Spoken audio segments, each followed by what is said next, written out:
నారాయణపేట జిల్లాలో మున్సిపల్ ఎన్నికల పోరు ఆసక్తికరంగా మారింది. ముఖ్యంగా నారాయణపేట మక్తల్లో రాజకీయ సమీకరణాలు హీటెక్కిస్తున్నాయి. అక్కడ జెండా పాతేందుకు నువ్వా నేనా అన్నట్లుగా బీజేపీ కాంగ్రెస్లు తలపడుతున్నాయి. మరింతకి ఎవరు సత్తా చట్టబోతున్నారు? చైర్మన్ పీఠం ఎవరికి దక్కబోతోంది? గత ఫలితాల ద్వారా వచ్చిన బలం, మారిన పరిణామాలపై నమ్మకంతో బీజేపీ ఇక అధికారంలో ఉన్నామనే ధైర్యం, బలమైన క్యాడర్ ఉన్న పార్టీ కాంగ్రెస్. ఈ రెండు పార్టీలు నారాయణపేట్, మక్తల్ మున్సిపాలిటీలపై కన్నేశాయి.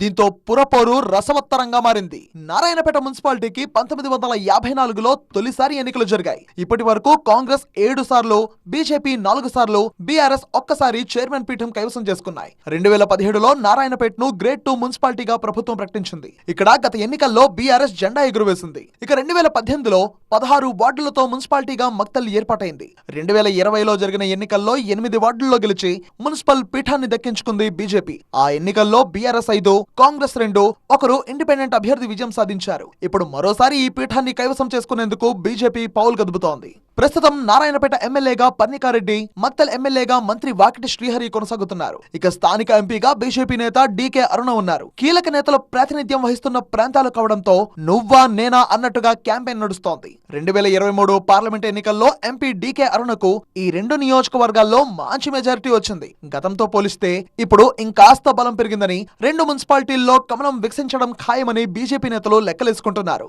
గతంలో ఈ 2 మున్సిపాలిటీల్లో 2 వార్డుల్లో మాత్రమే కాంగ్రెస్ విజయం సాధించింది. ఈసారి ఎలాగైనా మున్సిపాలిటీలు గెలిచి తీరాలనే లక్ష్యంతో కాంగ్రెస్ నేతలు ఫోకస్ పెట్టారు. మక్తల్లో మంత్రి వాకిటి శ్రీహరి ప్రత్యేక దృష్టి పెట్టారు.